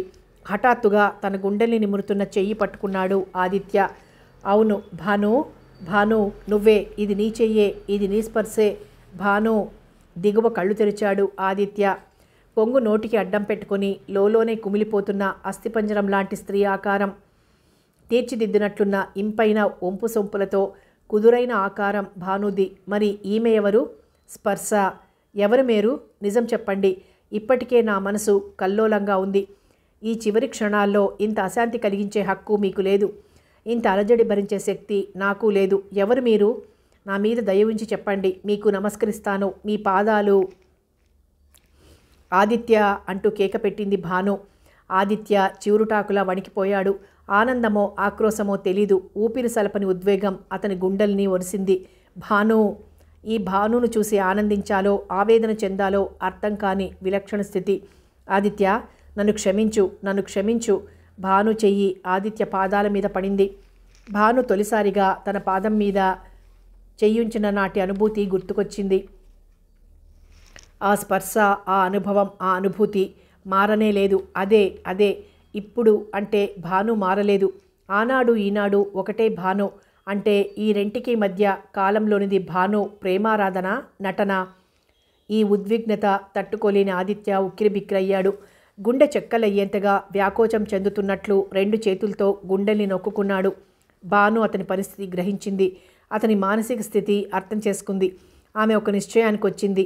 ఇన్నాళ్ల తర్వాత ఈ పరిస్థితుల్లో కూడా నిజాన్ని దాచడం అన్యాయమే అనిపించింది. అవివేకమని తోచింది. ఇన్నాళ్ళు దాచి ఏం సాధించింది? అన్నీ కోల్పోయింది. కనీసం ఈ స్థితిలో ఇప్పుడైనా ఆదిత్యకు నిజం చెప్తే అతని మనస్తాపాన్ని పోగొట్టినట్లవుతుంది. నిజాన్ని దాచి ఏం సాధించాలని ఆశించిందో అది గగన కుసుమమే అయింది. పైగా ఆదిత్య, నేను నీ భానునే, అప్పుడు ఇప్పుడు ఎప్పుడు. భాను ఆశించినట్లుగా ఆదిత్య ముఖం కాంతివంతం కాలేదు. నిర్లిప్తంగా మళ్ళీ నటన మొదలుపెట్టావా భాను అన్నాడు. భాను తల కొట్టుకుంది. అను ఆదిత్య, అను. ఆ మాట అనే అధికారం నీకుంది. నేనే చేజేతులా ఈ దుస్థితిని కొని తెచ్చుకున్నాను. అను, తిట్టు, చంపేయ్. ఆదిత్య నిర్వేదంగా నవ్వాడు. మెల్లని స్వరాన అతి నీరసంగా అన్నాడు. నిన్నేమైనా అనడానికి నేనెవర్ని? కానీ నాకు అర్థం కాకుండా మిగిలిపోయింది. నేను చనిపోయే లోపల తెలుసుకోవాలనుకుంటున్నది ఒక్కటే. కనీసం ఈ స్థితిలో అయినా నిజం చెప్పు. నా మీద నీకు ప్రేమ లేకపోతే, నన్ను ప్రేమించింది నిజం కాకపోతే మరెందుకు నాతో ప్రేమ నటించావు? నన్నెందుకు పిచ్చివాణ్ణి చేశావు? నేను నిన్ను ప్రేమించాను, నిజమే. నువ్వు నన్ను ప్రేమించాలని ఆశించావు, అది నిజమే. కానీ నీకు నా మీద ప్రేమ లేకపోయినా సరే నన్నే ప్రేమించాలని కట్టడి చేయలేదే? అవును, చెప్తాను. నీ మనశ్శాంతి కోసం చెప్తాను, నీ తృప్తి కోసం చెప్తాను. చెప్పిన తర్వాత నిన్నీ స్థితికి తెచ్చిన నాకు ఏ శిక్ష విధించినా సంతోషంగా అనుభవిస్తాను. నేను ఇంటర్ పాస్ అయ్యే నాటికి మా తాతయ్య చనిపోయాడు. నా చదువు ఆగిపోయింది. నా చదువుకు తాతయ్య మరణానికి సంబంధం ఏమిటని నీకు అనుమానం రావచ్చు. చాలా సంబంధం ఉంది. మా నాన్న ఓ సెక్యులియర్ క్యారెక్టర్. చదువుకున్న ఏ ఉద్యోగము నిలుపుకోలేకపోయాడు. చివరికి మా తాతయ్య ఎప్పుడో మా పెద్దల ద్వారా సహాయం పొందిన ఓ మిల్లు యజమాని దగ్గర ఉద్యోగం ఇప్పించారు. మా నాన్న తనకిష్టమైనన్ని రోజులు సవ్యంగానే పనిచేసేవాడు. ఇష్టమైతే ఇంట్లో కొంచెం డబ్బిచ్చేవాడు, లేకపోతే అది లేదు. డబ్బు ఏం చేసేవాడో తెలీదు. పైగా ఊరి నిండా అప్పులు చేసేవాడు. అప్పుల వాళ్ళ ఒత్తిడి ఎక్కువైతే ఇంట్లో ఏదైనా విలువైన వస్తువు చేతి పట్టుకుని ఇల్లు విడిచి వెళ్ళిపోయేవాడు. కూతుర్ని కన్న నేరానికి మా తాతయ్య వచ్చి అప్పులు తీర్చి వెచ్చాలు కూర్చి పరిస్థితి చక్కబరిచి వెళ్ళిపోయేవాడు. మా నాన్న ఉద్యోగం చేసినా చెయ్యకపోయినా మిల్లు వాళ్ళు పూర్వపు అభిమానంతో ఆయన లేని రోజుల్లో సగం జీతం పంపేవాళ్ళు. మా నాన్న వెళ్ళిపోయాడని మేము కొన్నాళ్ళు ఏడ్చి ఆయన లేని జీవితానికి అలవాటు పడుతున్న తరుణంలో మాసిన బట్టలతో బక్కచిక్కిన శరీరంతో మళ్ళీ ప్రత్యక్షమయ్యేవాడు. ఆయన ఏం చేసి ఎలా పోయినా తిరిగొచ్చినందుకు సంతోషపడి దేవుడికి మళ్ళీ మర్యాదలు జరిపి మనసు కుదుటపరుచుకుంటున్న సమయంలో మళ్ళీ బిచాణా ఎత్తేసేవాడు. నాకు జ్ఞానం తెలిసినప్పటి నుంచి ఇదే వరస. రాను రాను ఆయనంటే నాకు అయిష్టం, అసహ్యం పెరగసాగాయి. ఈ పరిస్థితులు ఇలా ఉండగా మాకు కొండంత ఆసరాగా ఉండిన మా తాతయ్య చనిపోయాడు. మా మేనమామ ఉన్న ఆయన సంసారమే ఆయనకు బరువు. చెల్లెలి మీద అభిమానంతో ఏమైనా చెయ్యాలనుకున్నా మా అత్త పడనిచ్చేది కాదు. ఆయన ఆశ మాకు లేకుండా పోయింది. మిల్లు వాళ్ళిచ్చే సగం జీతంతో అరకడుపులు నింపుకుంటూ గుట్టుగా జరుపుకుంటున్న రోజుల్లో కృష్ణకు ఎల్సీఈలో సీటు రావడం, అదే సమయంలో మిల్లు యజమాని చనిపోవటం, ఆ సహాయం పూర్తిగా ఆగిపోవడం జరిగింది. నా తమ్ముడికి మా నాన్న పోలికలు రాలేదు. కుటుంబం పట్ల ఎంతో బాధ్యత ఫీల్ అయ్యేవాడు. ఇబ్బందుల పట్ల ఏమీ చేయలేని నిస్సహాయతతో కృంగిపోయేవాడు. అమ్మ, అన్న, తోబుట్టులన్న ఎంతో అపేక్ష. రూపాయి ఖర్చు పెట్టవలసిన చోట ₹1/2తో సర్దుబాటు చేసుకునేవాడు. గంట చదివితే వచ్చే పాఠాన్ని 2 గంటలు చదివేవాడు. వాడికి తగిన చేయూత ఉంటే వాడి భవిష్యత్తు ఎంతో ఉజ్వలంగా ఉంటుందన్న విషయంలో అనుమానమే లేదు. వాడి చదువు కోసం, వాడి భవిష్యత్తు కోసం ఏం చేసినా అది సత్ఫలితాలే ఇస్తుంది అనిపించింది. ఏమైనా సరే చెయ్యాలనిపించింది. అప్పుడు మా సంసారం అన్ని విధాల చీకట్లు ఆవరించి ఉంది. ట్యూషన్ల కోసం ప్రయత్నించాను. పరీక్షల ముందైతే ట్యూషన్ పెట్టిస్తానన్నారు చాలామంది. కొంతమంది ఒట్టి ఇంటర్మీడియటేనా, BA BEd అయితే బాగుండేదన్నారు. రామానుజం మాస్టర్ దయ వల్ల నేను నాట్యం నేర్చుకున్నాను. నాట్యం నేర్పిస్తానని ఆడపిల్లలున్న ప్రతి ఇంటికి వెళ్ళి అడిగాను. అరంగేట్రం అయిందా? ఎన్ని ప్రదర్శనలు ఇచ్చావు? ఇదివరకు ఎవరికైనా నేర్పించావా అని అడగటం ప్రారంభించారు. ఇక్కడ నా ప్రయత్నం ఫలించలేదు. నా సమస్య మాస్టారుకు చెప్పాను. ఓ నాటకంలో నాట్యం చేస్తే 200 ఇస్తామన్నారని చెప్పారు. 20 ఇచ్చినా చేసే పరిస్థితుల్లో ఉన్నాను. కానీ మా అమ్మ గొడవ చేసి గోల పెట్టింది. అయినా నేను వినలేదు. మాస్టర్ ఎలాగో అమ్మకు నచ్చజెప్పారు. తొలిసారి ఓ నాటకంలో నాట్యం చేశాను. 200తో ఏ సమస్య పూర్తిగా తీరలేదు. కృష్ణ ఫీజు మాత్రం కట్టాను. అవసరాలు మళ్ళీ నోళ్లు తెరుచుకున్నాయి. మళ్ళీ మాస్టర్ని ఆశ్రయించాను. ఆయనే మా కుటుంబానికి పెద్ద దిక్కు, శ్రేయోభిలాషి. బాధపడుతూనే విధిలేని పరిస్థితుల్లో నాటకాల్లో నటించమని చెప్పారు. నా నట జీవితం మొదలైంది దానితో. నీతో పరిచయము, ప్రణయము. నేను నాటకాల్లో వేషాలేస్తున్నానని తెలిసి నన్ను మందలించడానికి మా నాన్న ఇంటికొచ్చాడు. అలా ఏదో సాకు పెట్టుకొని రావటం ఆయనకు అలవాటు. మా ఇంట్లో నా సంపాదన తప్ప పైసా ఆదాయం లేని స్థితి. నేను తెచ్చిపెడితే తింటారు, కానీ నేను చేసే పని పట్ల చిన్నచూపు. క్షణక్షణం కాల్చుకు తినేవాళ్ళు. మా అమ్మ అమాయకురాలు. నా మీద ప్రేమే కానీ అపసవ్యమైన వృత్తి చేస్తున్నానని ఆమె బాధ. ఆ బాధను కోపంగా వెల్లడించేది. మాట వినని నా మీద అక్కసు. భార్యాభర్తలు కూర్చొని నన్ను ఆడిపోసుకునేవాళ్ళు. ప్రతి వృత్తిలోనూ ఏవో లోటుపాట్లు, ఇబ్బందులు ఉంటూనే ఉంటాయి. అలాంటివి ఎదురైనప్పుడు ఆ విషయంలో నా బాధ్యత ఎంత అన్నది ఆలోచించకుండా ఈసడించుకునేవాళ్ళు. నేనేదో ఘోరమైన నేరం చేసినట్లు, కూని కోరిని చూసినట్లు చూసేవాళ్ళు. అలాంటప్పుడు అప్పుడప్పుడు మా నాన్న ఆత్మహత్య చేసుకుంటానని బెదిరిస్తూ కాలో చెయ్యో గాయపరచుకోవటమో, ఇంట్లోంచి వెళ్ళిపోతారని బయటకు వెళ్ళి మా చేత ఊరంతా వెతికించటమో చేసేవాడు. దాంతో మా అమ్మ శోకాలు పెట్టేది. ఈ బాధలు పడలేక ఈ వృత్తి మానేద్దామని ప్రయత్నించాను. కానీ మరి దేనికి అవకాశాలు లభించలేదు. ట్యూషన్లు చెప్తానంటూ వెళ్తే నాటకాలాడే దాంతో ట్యూషన్ చెప్పిస్తే మా పిల్ల చేతికొచ్చేనా అంటూ ఈసరించుకున్నారు. ఇక మా చెల్లి ఉంది. దానికి చదువు వంటబట్టలేదు. వంటబడ్డదని తెలిసి మాన్పించేశాను. కాలేజీకి వెళ్ళి వెర్రి వేషాలేసే అవకాశం లేకుండా చేశానని దానికి నా మీద కోపం. సినిమా స్టార్నై గ్లామర్ పెంచుకుని సినిమా స్టార్ చెల్లెలిగా దాన్ని కారులో తిప్పలేదని దుగ్ధ. కష్టపడేదాన్ని ఎటూ కష్టపడుతున్నాను, తెచ్చిపెట్టేదాన్ని ఎటూ తెచ్చిపెడుతున్నాను.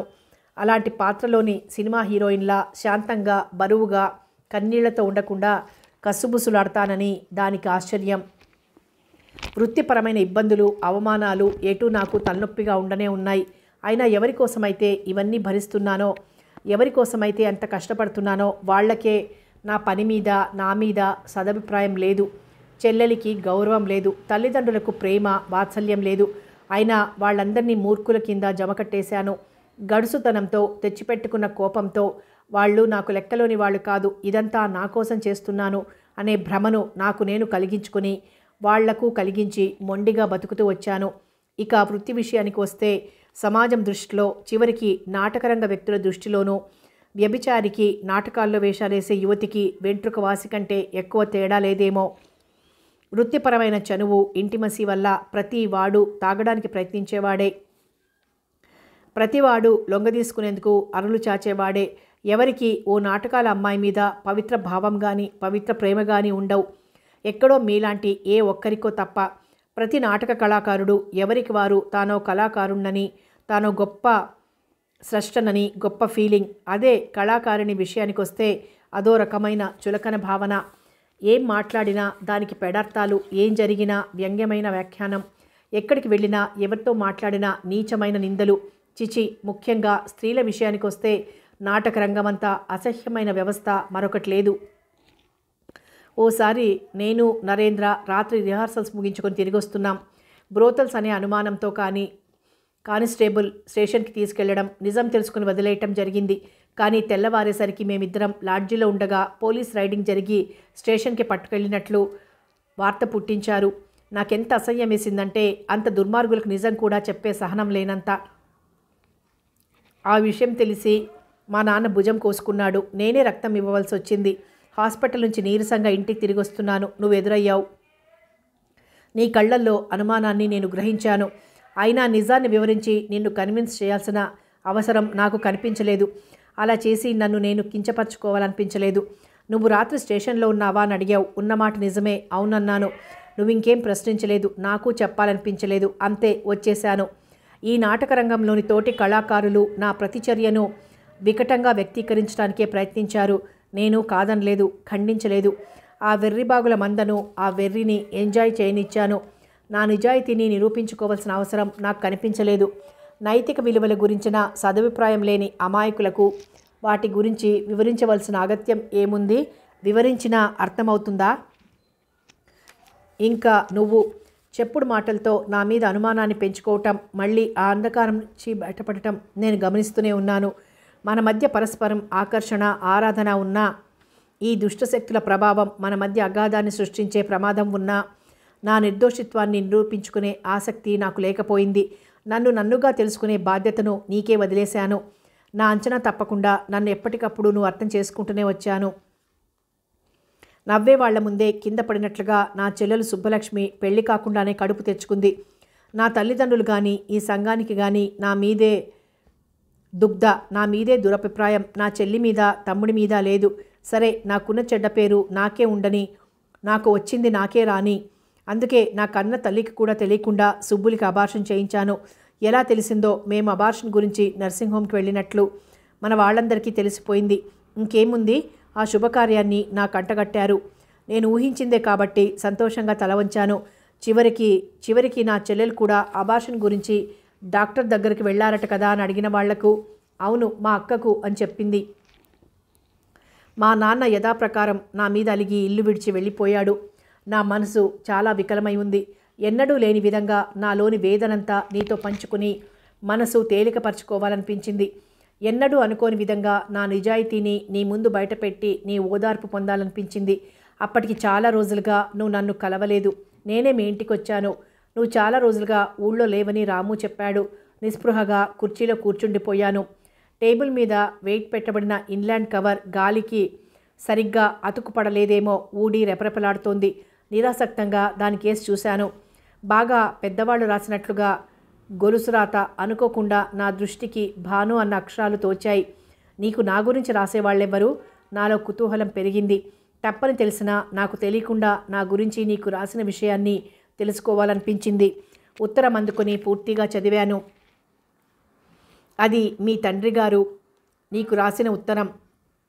నువ్వు ఓ నాటకాలాడే అమ్మాయిని ప్రేమించావని, ఆ పిల్ల నాటకాలాడడమే కాకుండా గొప్ప గ్రంథసాంగురాలని, అలాంటి బజారు పిల్లని నువ్వు పెళ్లాడి జమీందార్ల కోటకు కోడలిగా తీసుకురావాలనుకుంటున్నావని తెలిసి మీ తల్లిగారు ఆత్మహత్య ప్రయత్నం చేశారట.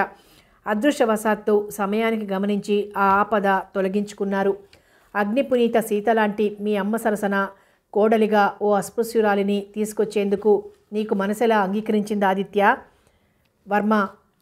ఈ పరాభవాన్ని మీ అమ్మ భరించగలదా? భరించి బ్రతకగలదా? నువ్వు భాను అనే ఆ పిల్లనే పెళ్లాడాలనే నిర్ణయానికి వచ్చినట్లయితే ఈ ఇంట నీకో నాకో ఒక్కరికి మాత్రమే ధర్మపత్ని మిగులుతుంది. ఈ వృద్ధాప్యంలో నన్ను విదురుణ్ణి చేయవద్దని విన్నపం. ఏది ఏమైనా మా మీద ఏమాత్రం గౌరవం ఉన్నా ఆ నాటకాల జాడ్యం వదిలించుకొని ఉన్న పాటున వచ్చేసాయి. నువ్వు కళారాధన అంటూ అక్కడ ఉండటాన్ని ఇకపై మేమెంత మాత్రం సహించాం అంటూ ముగించారు. పేద బ్రతుకులలో పూలు కూడా రాళ్లుగానే కురుస్తాయి. పూల పడవలా సాగిపోయే మీ కుటుంబంలో నా పాదం మోపి కన్నీళ్ల కడలిలో ముంచివేయాలనిపించలేదు. మనసైన భార్య కోసం మనుగడనిచ్చిన తల్లినే పోగొట్టుకోవడం అన్యాయం అనిపించింది. ముఖ్యంగా ఆదిత్య, ఇది విను. చిన్నప్పటి నుండి లలిత కళల పట్ల నాకు ఆసక్తి మెండు. ఆ అభిలాషతోనే అనానుకూల పరిస్థితుల్లో కూడా నాట్యం నేర్చుకోగలిగాను. నా అభిరుచికి తగినట్లుగానే నాటక కళ నా వృత్తి అయింది. కానీ నా వృత్తి ఎప్పుడూ వృత్తి కాకూడదు. కళను కడుపు నింపుకోవటానికి ఉపయోగించుకునేసరికి కళలోని రమ్యత పోయి రోత కలిగే దుస్థితులు ఎదురయ్యాయి. కానీ తప్పలేదు, కడుపు నింపుకోక తప్పలేదు. నాకెదురైన ఆ అవకాశం కళారాధనకు కాక కడుపు నింపుకోవటానికే ఉపయోగపడింది.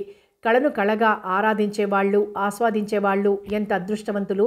ఆ అదృష్టం నాకు నీలో కనిపించింది. ఆ అదృష్టవంతుడు నా అభిమాన పాత్రుడే కావటం నా అదృష్టం. కళారాధన ఈ విషయంలో నా ఆశలన్నీ నీ మీదే. రచయితవు, కవివి, నటుడివి, దర్శకుడివి, సంగీతజ్ఞుడివి. కళామయమైన జీవితం నీ చుట్టూ నా ఆశలు అల్లుకుని, నా బ్రతుకు అల్లుకుని, నీ సాంగత్యంలో ఆ సౌరభాలు కొంత ఆస్వాదిద్దామనే పేరాశ. అందుకే నీ చూపు కళ నుండి వెంట్రుక వాసి తప్పినా నేను విలవిల్లాడిపోయేదాన్ని. నీలో, నీ జీవితంలో బ్రతికిన కళ నా ప్రవేశంతో మరణిస్తుందనుకుంటే అంతకంటే ఘోరమైన శిక్ష నాకు మరొకటి లేదు. మీ తండ్రి గారు నిన్ను ఈ జాడ్యం వదిలించుకొని వెంటనే శాశ్వతంగా వచ్చేయమన్నారు. అప్పుడు నీలోని కళ ఏమవుతుంది? అయినా నువ్వు వెళ్ళవనే అనుకుందాం, నన్నే వివాహం చేసుకుంటావనే అనుకుందాం. అభిజాత్యాన్నే ఊపిరిగా పీల్చే మీ పెద్దలు అక్కడితో ఆగిపోతారా? గొప్పవారి మనసులు, వారు నివసించే కోటగోడలంతా వారు ధరించే వజ్రాభరణాలంతా కఠినం లేని అలజడి సృష్టించి నీలో అనంతమైన అశాంతిని ప్రతిష్ఠిస్తారు. అప్పుడు నీలోని కళ ఏమవుతుంది? నాలాంటి సౌందర్యం నీకెక్కడైనా లభ్యమవుతుంది, కానీ అలభ్యమైంది కళ. నాలాంటి ఓ గడ్డి పువ్వు కోసం నీలోని ఆ కళాకుస్మం వాడిపోకూడదు. కళ పట్ల నా ఆశలు నీలో నిక్షిప్తం కావాలి. కళారాధన నీ ద్వారా పునీతం కావాలి. కళ కళగా కనీసం నీలోనైనా జీవించాలి. ఒక నిశ్చయానికి వచ్చాను. నువ్వు ఊరు నుండి వచ్చావు. నా మీద మోపిన నిందను నిజమన్నాను. అబార్షన్ అక్షరాలా జరిగిందన్నాను. కొన్నాళ్లు బాధపడ్డావు, దూరంగా తిరిగావు, కానీ నీ మనసాగలేదు. మళ్ళీ చేరువ కావడానికి ప్రయత్నించావు. ఇదంతా నేను గమనిస్తూనే ఉన్నాను. నువ్వు చేరువైనా నాకు ఆ ఉద్దేశం లేదు. దాన్ని చంపుకున్నాను బలవంతంగా. ఈ పరిస్థితుల్లో కృష్ణ కాలేజీలో ఏవో గొడవలు మొదలయ్యాయి. స్ట్రైక్లు, గొరావులు, ధర్నాలు. కాలేజీ మూసివేశారు. పెద్దవాళ్ల రాజకీయాలకు పిల్లల చదువు ఎలా కుంటుపడతాయి? కాలేజీ పోతోందని, పాఠాలు వెనకబడుతున్నాయని, 1 సంవత్సరం వృధా అవుతుందేమోనని కృష్ణ విలవెల్లాడిపోయాడు. ఎవరికో చెలగాటం, మాలాంటి బడుగు బ్రతుకులకు ప్రాణ సంకటం. ఆ రోజు మన ట్రూపు పరిషత్కెళ్లవలసింది. ఉదయాన్నే గొడవ మొదలైందట. నేను బయలుదేరుతూ ఉంటే తెలిసింది. రాజకీయ నాయకుల చెలగాటపు వికటాట్టహాసాల ఫైరింగ్లో నా తమ్ముడి రూపంలో మా ఆశలు, ఆకాంక్షలు, భవిష్యత్తు అన్నీ కాలి బూడిదైపోయాయి. నేను పడ్డ శ్రమ ఆ బూడిదలో పోసిన పన్నీరైంది. విషయం తెలిసి అమ్మ, చెల్లి గుండెలు బాదుకొని ఏడవసాగారు. జుట్టు పీక్కున్నారు, గుండెలు బాదుకున్నారు. వాళ్ళనెవరూ ఆపరు ఏడవడానికి. తీరిగ్గా ఏడవడానికి బోలెడు టైముకు ఏడ్చి గుండె బరువు దింపుకోవడానికి కావలసినంత అవకాశం. మరి నాకు, నా ఆశాజ్యోతి, నా బంగారు తమ్ముడు శాశ్వతంగా కన్నుమూసినా నా వేదన కొంతైనా చల్లారేలా, గుండెలు పగిలేలా ఏడవడానికి నాకు తీరిక దొరకలేదు. వెంటనే బయలుదేరవలసి ఉంది పరిషత్తుకు. నేను రాకపోతే పరిషత్తు పోటీలో మన ట్రూప్ పార్టిసిపేట్ చేయలేదు. అంత శ్రమ, అందరి శ్రమ వృధా అవుతుంది. అందరూ నన్ను తిట్టని తిట్టు తిడతారు. ఫీల్డ్లో నాకు చెడ్డ పేరు వస్తుంది. ముఖ్యంగా సమాజానికి చెడ్డ పేరు వస్తుంది. నా కారణంగా ఇంత గొడవ జరగడం నాకిష్టం లేకపోయింది. నేను పరిషత్తుకు వెళ్ళినంత మాత్రాన నా తమ్ముడు తిరిగిరాడు. నేను ఆ క్షణంలోనే ఏడుపు ప్రారంభించినంత మాత్రాన నా తమ్ముడు నన్ను నిందించడు. వచ్చాను, ఆలస్యంగా హెవెండోస్కి వచ్చాను, ఊరికొచ్చాను, ప్రదర్శనలో పాల్గొన్నాను. నా మీద, నా జీవితం మీద, నా వృత్తి మీద చెప్పలేని రోత కలిగింది. భరించలేని అసహ్యం కలిగింది. ఏడవాలనిపించినప్పుడు ఏడవనివ్వని వృత్తి నాది. గుండెలు భగ్గున మండుతుంటే ముఖానికి రంగు పూసుకొని పక్కున నవ్వవలసిన వృత్తి నాది. ఆవేదన వాయిదా వేసుకుని ఆనందాన్ని నటించవలసిన వృత్తి నాది. నా వృత్తి ధర్మాన్ని నేను నిర్వర్తించాను. ప్రదర్శన చివరలో మరీ ఆపుకోలేక, అది వృత్తి ధర్మానికి అనుకూలంగానే కొంత బయటపడిపోయాను. పరిషత్తుల నుంచి తిరిగొచ్చాం. మా తమ్ముడి తాలూకు మిగిలిన బూడిదను మాకప్పగించారు. ఆ బూడిదనే బూడిద చేశాం. అప్పుడొచ్చాడు మా మామయ్య. నాకు జరిగిన అబార్షన్ సంగతి గుర్తు చేస్తూ, ఈ అవమానాన్ని భరించలేను, నీలాంటి దాని దగ్గర నా చెల్లెల్ని ఉంచను అంటూ అమ్మను, సుబ్బుల్ని తీసుకెళ్ళాడు. అసలు కారణం వేరు. కొద్ది రోజుల క్రితమే మా అత్త చనిపోయింది. ఇంట్లో ఆడదిక్కు లేదు. చేతులు కాల్చుకోవటం రాదు. అది కథ. బాహ్యంగానూ మానసికంగానూ జీవితంలో భయంకరమైన ఒంటరితనం మూగిపోయింది. నేను జీవించిన గంటుముళ్ల మధ్య, కత్తుల బోను మధ్య నాకున్నవి 2 ఆశలు. అవి 1 కృష్ణ, 2 నీ ప్రేమ. 1 నన్ను మోసం చేసింది, 2వది ఈ విషయంలో నన్ను నేనే మోసం చేసుకున్నాను. కృష్ణ మరణంతో నా ఉత్సాహము, ఊపిరి నీరు కారిపోయాయి. నా ఆశయము, ధ్యేయం అలా వ్యక్తమైపోయాయి. ఆ మొండి బ్రతుకును, ఈ బండ బ్రతుకును ఇక అర్థం లేదనిపించింది. కానీ కృష్ణ మిగిల్చిపోయిన చీకటిలో ఆశాదీపంలా నీ కళా జీవితం ఉందనుకున్నాను. ఆ భయంకరమైన పరిస్థితుల్లో నేను కేవలం నీకోసం చావకుండా నిలబడ్డాను, నిలదొక్కున్నాను.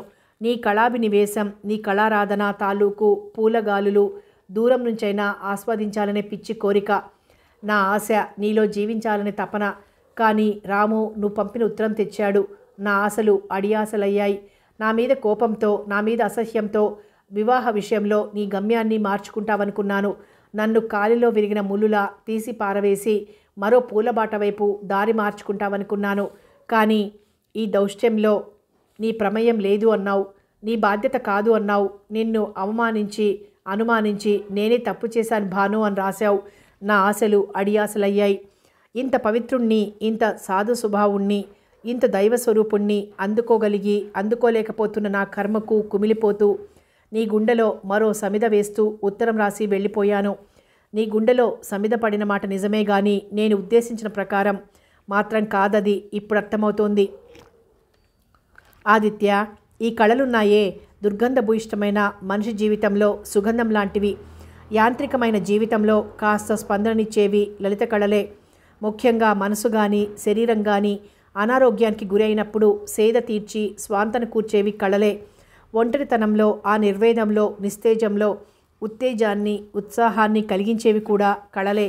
కానీ నాకు మిగిలిన భయంకరమైన ఒంటరితనంలో మానసిక అనారోగ్యంలో నన్ను వరించిన నేను పూజించిన కళ నాకేమీ కాకుండా పోయింది. ఎందుకంటే ఆ కళ నాకు అందం కాలేదు, ఆనందం కలిగించలేదు, ఆరోగ్యాన్ని ఇవ్వలేదు.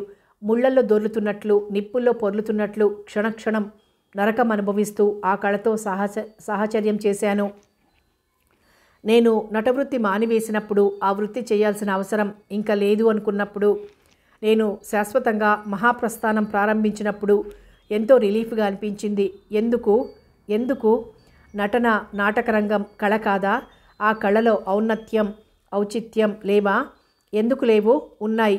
మరి ఆ కళ్ళంటే నాకు అభిమానం లేదా? ఉంది, చచ్చేంత ఉంది. మరి లేడీ ఆర్టిస్టు అనేసరికి ఆ విలువ పోతోంది, ఆ పవిత్రత పోతోంది. ఆ వృత్తి లక్షణంగా మగవారితో కలిసిమెలిసి తిరగటం, రిహార్సల్స్ కానీ ప్రదర్శనలు కానీ రాత్రిపూటే ఉండటం వల్ల ఆర్టిస్టులు రాత్రిపూట బయట ఎంగేజ్ కావలసి రావటం మొదలైన కారణాల వల్ల నాటకరంగంలోని స్త్రీ కళాకారిణుల పట్ల ఎవరికి వాళ్ళు పవిత్ర భావాన్ని దిగజార్చుకుని తేలిక భావాన్ని పెంపొందించుకుంటున్నారు. ఎంతో పవిత్రమైన నర్సు వృత్తిలాగే ఈ నాటక కళాకారిణుల వృత్తి కూడా హీనమైందిగా చూడబడుతోంది. అందువల్లే భుక్తికి గడవని వాళ్ళు తప్ప నటనా కౌశలం ఉన్న విద్యాధికులైన స్త్రీలు కానీ ఉన్నత కుటుంబాల స్త్రీలు కానీ ఈ రంగంలోకి అడుగుపెట్టడం లేదు. భయపడుతున్నారు, వెనుకంజ వేస్తున్నారు. ఎందుకంటే ఈ రంగంలోని స్త్రీలు లేని హైన్యాన్ని అంటగట్టబడుతున్నారు కాబట్టి, ఉన్న ఔన్నత్యాన్ని పరిస్థితుల వల్ల నిలుపుకోలేకపోతున్నారు కాబట్టి. ఇదే నటవృత్తి గల సినిమా కళాకారునికున్న గ్లామర్ ఈ రంగంలోని వాళ్లకు లేదు.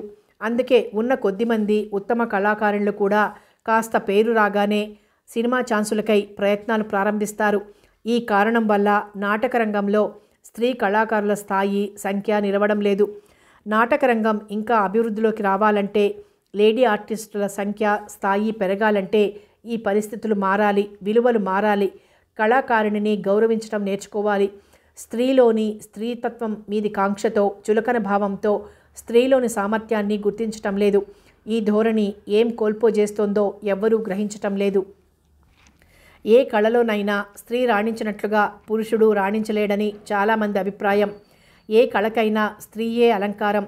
ఈ వాస్తవాన్ని తెలుసుకోలేని పురుషుడు కళను సగమే ఆరాధిస్తున్నాడు, సగమే ఆనందిస్తున్నాడు, సగమే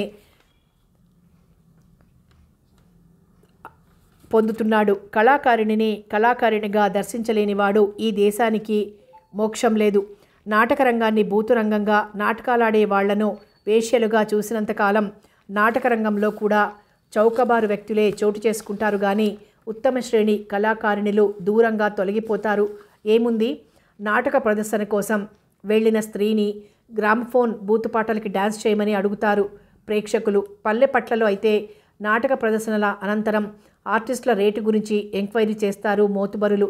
కొన్ని చోట్ల దౌర్జన్యంగా కూడా ప్రవర్తించడం, వెంట వచ్చిన నటులకు ఆ లేడీ ఆర్టిస్ట్ని రక్షించుకుని వెళ్ళటం, తల ప్రాణాలు తోకకి రావటం మామూలే. ఇది ఈనాటి నాటక అస్తవ్యస్తపు వ్యవస్థ. ఇలా నేను నా జీవితం నుంచి, నా కళ నుంచి, నా ప్రేమ నుంచి పారిపోయాను. ప్రయాణంలో జరిగిన బస్ యాక్సిడెంట్లో నాకు బాగా గాయాలయ్యాయి. గొంతులో ఇనపబుక్క గుచ్చుకుంది. ఓ నర్సింగ్ హోంలో చేర్చబడ్డాను. గొంతుకు ఆపరేషన్ చేశారు. అందుకే నా స్వరంలో కొంచెం మార్పు వచ్చింది. నా కోసం ఎవ్వరూ రాకపోవటం చూసి డాక్టర్ గారు వివరాలు అడిగారు. నాకెవ్వరూ లేరని చెప్పాను. ఆ డాక్టర్కున్న ఒక్కగానొక్క కూతురు భర్తతో అమెరికాలో ఉంది. వృద్ధులైన ఆ డాక్టర్ దంపతుల దగ్గరే ఉండిపోయే అదృష్టం కలిగింది. నేను ఇంటర్మీడియట్ చదువుకున్న విషయం, మంచి కుటుంబంలోంచి వచ్చిన విషయము, నేను కళాకారిణి అన్న విషయము అన్నీ మర్చిపోయాను. వాళ్ళింట్లో అంట్లు తోమాను, కసువు చిమ్మాను, బట్టలు ఉతికాను, వంట చేశాను. కానీ ఆ అన్నింటినీ మరిపించే ఆత్మీయత వాళ్ళ నుండి నాకు లభించింది. బహుశా కన్నవారి నుంచి కూడా అంత వాత్సల్యాన్ని నేను పొందలేదేమో. ఏళ్ళు గడిచిపోయాయి. వాళ్ళు నాకు పెళ్లి కూడా చేస్తామన్నారు. నాకు పెళ్ళేమిటి, ఎన్నడో జరిగిపోయింది. ఈ జన్మకు ఆ ప్రసక్తి లేదన్నాను. వాళ్ళ కూతురు అల్లుడు త్వరలో ఇండియా వస్తున్నారని, తమ తర్వాత కూడా నా బాధ్యత వాళ్ళు తీసుకునేలా ఏర్పాటు చేస్తామని డాక్టర్ గారు అంటుండేవారు. నాకు కావాల్సిందేమిటి? సహృదయుల అండ. సంతోషంగా ఒప్పుకున్నాను. అయితే అదృష్టమో దురదృష్టమో ఆ దంపతులు ఇటీవలే కార్ యాక్సిడెంట్లో మరణించారు. అమెరికా నుండి కూతురు అల్లుడు వచ్చారు. వాళ్ళు మళ్ళీ అమెరికా వెళ్ళవలసింది. నౌకర్లందరినీ పంపివేశారు. నన్ను కూడా పిలిచి నీకేమైనా డబ్బు రావాల్సిందా అని అడిగారు. నేను ఎదురు చూడని పరిణామం ఇది. ఏమనగలను? వాళ్ళు చాలా దుఃఖంలో ఉన్నారు. అమెరికా వెళ్ళిపోయే ప్రయత్నంలో ఉన్నారు. పైగా నా గురించి వాళ్ళ తల్లిదండ్రుల అభిప్రాయాలు వాళ్ళకు తెలియవు. ఏమీ లేదన్నాను. చిన్న చేతి సంచితో బయటకొచ్చాను. బలవంతంగా ఓ 100 రూపాయలు నా చేతిలో పెట్టారు. గమ్యం తెలియని ప్రయాణం. ఈ మజిలీలో నువ్వు. ఆగిపోయింది భాను. చాలాసేపు మాట్లాడలేదు ఆదిత్య. అతనికి ఆనందంతో పిచ్చి పట్టినట్లుగా ఉంది. నోరు విప్పితే ఎంత పిచ్చి పిచ్చిగా మాట్లాడేస్తానో అని భయంగా ఉంది. ఈ సంతోషంతో తన గుండె ఆగిపోదు కదా. అనుమానంగా ఆదుర్దాగా కూడా ఉంది. కానీ మళ్ళీ ఆలస్యమైతే తన భాను ఎక్కడ అపార్థం చేసుకుంటుందో అనే ఆందోళన ఆదిత్య చేత మాట్లాడించింది. నువ్వు నన్ను చాలా మోసం చేశావు భాను. చాలామంది సాధారణమైన అమ్మాయిల్లాగే నీ నిష్క్రమణలో నా ఆనందాన్ని వెతుక్కోమన్నావు. కానీ నీ వెంటే నా అనుభూతులు, ఆనందాలు నడిచిపోయాయి. ఏ కళాకారుణ్ణి తీసుకున్నా అతని ప్రజ్ఞ వెనుక ఓ అదృశ్య శక్తి ఉంటుంది. ఆ శక్తి తప్పక ఓ స్త్రీమూర్తి అయి ఉంటుంది. ఏ విషయంలో అయినా పురుషుడి ఉత్కృష్ట శక్తికి స్త్రీయే స్ఫూర్తి. నాలో కళను జీవింపజేయడం కోసం నువ్వు నిష్క్రమించావు. కానీ నీ నిష్క్రమణ నాలో ఉన్న కళను కూడా మరణింపచేసిందని నీకు తెలియదు. సమస్యల్ని ఎదుట నిలిచి పరిష్కరించుకోవాలి కానీ ఒకరి పరోక్షంలో ఒకరు నిర్ణయాలు తీసుకుని నిష్క్రమించటం ఎన్ని అనర్థాలకు దారితీస్తుంది. ఈ అనర్థాల వల్ల ఎంత జీవితం వ్యర్థమైంది, ఎన్ని హృదయాలు నలిగిపోయాయి. ఆదిత్య వినిపించిన స్వరంతో ఆగి మాట్లాడాడు. భాను ఆ మాటల్ని అర్థం చేసుకుంటున్న దానిలా చాలాసేపు మౌనంగా ఉండిపోయింది. చివరికి వస్తున్న కన్నీటిని ఆపుకునే ప్రయత్నం చేస్తూ అడిగింది, ఆదిత్య నీకేమిటి జబ్బు? చీకట్లోనే భాను ముఖాన్ని తడుముతూ ఆర్తిగా అన్నాడు ఆదిత్య. నువ్వు లేకపోవటమే జబ్బు. భానుకి కన్నీళ్లు ఆగలేదు. కానీ ఆమెకు ఆనందమైంది. ఎందుకంటే ఔషధం తెలిసిన జబ్బు ఔషధం దగ్గరే ఉంది. కన్నీళ్లతోనే నవ్వుతూ అంది, అయితే నేను వచ్చానుగా. నీ ఆరోగ్యం కుదుట పడాలి. ఏం? ఆదిత్యకు ఆనందం వెల్లువైంది. అవును, జీవితం మీద ఆశ చిగురిస్తోంది. చావంటే ఇప్పుడిప్పుడే భయం పుడుతోంది. ఆదిత్యలో ఉద్వేగం పెరిగింది. భాను కన్నీళ్లు ఆదిత్య హృదయంలో జలపాతాన్ని సృష్టిస్తున్నాయి. భాను స్పర్శ ఆదిత్య రక్త ప్రసారాన్ని పెంచుతోంది. భాను సమక్షం ఆదిత్య విపరీతంగా వణికిపోతున్నాడు. భాను, నాకు బ్రతకాలని ఉంది. నాకు చావాలని లేదు భాను. ఈ చిన్న స్టేషన్లో నా జీవితంలో ఆనందం తిరిగి ఇలా మొలకెత్తుతుందని అనుకోలేదు భాను. నీ ప్రేమతో నాకు ప్రాణాలు పోయి నీకోసం, నీతో జీవితాన్ని ఆనందించటం కోసం నేను బ్రతకాలి. అలాగే ఆదిత్య, అలాగే నా ప్రేమతోనే కాదు, నా ప్రాణాలు పోసి అయినా నిన్ను బ్రతికించుకుంటాను. ఆదిత్య తల గుండెలు నిమురుతూ గబగబా అంది భాను. ఆమెకు ఆదుర్ద ఎక్కువైపోయింది. ఆదిత్య ఏమిటిలా అయిపోతున్నాడు? ఏమైంది ఆదిత్యకు? ఏమవుతోంది? ఆదిత్య పలకలేదు. అతని గుండెలు నీరసంగా ఎగిరిపడుతున్నాయి. కళ్ళు అరమూతలు పడ్డాయి. గొంతులోంచి విలక్షణమైన శబ్దం. భానుకి భయం వేసింది. ఆనందం ఆరోగ్యాన్ని ఇస్తుందంటారు, ఆయుష్ పోస్తుందంటారు. అందుకే తను ఆదిత్యకు ఆనందం కలిగించాలని తన గురించిన నిజం తెలిసింది. తన పవిత్రత, ప్రేమాధిక్యత తెలిపింది. మరి ఆదిత్య? భాను గబాల్న లేచి వెళ్ళి డాక్టర్ కోసం వెతికింది. ఆ చీకట్లో ఆయన్ని పట్టుకోవడానికి చాలా శ్రమ పడవలసి వచ్చింది. ఇద్దరు గాబరాగా ఆదిత్య దగ్గరికి పరిగెత్తుకొచ్చారు. ఉదయం 9 గంటలైంది. మూసుకున్న ఆపరేషన్ థియేటర్ తలుపులను చూస్తూ ఒంటరిగా బెంచి మీద కూర్చొని ఉంది భాను. ఆమె గుండెలు ఎగిసి పడుతున్నాయి. పెదాలు వణుకుతున్నాయి. టెన్షన్ ఆమెని నిలవనీయకుండా చేస్తోంది. ఇన్నేళ్లు ఆమె తెచ్చిపెట్టుకున్న నిబ్బరం మంచులా కరిగిపోయింది. ఇన్నేళ్లు ఆదిత్య పట్ల అణిచిపెట్టుకున్న ప్రేమ కట్టలు తెంచుకొని పొంగులై పారుతోంది.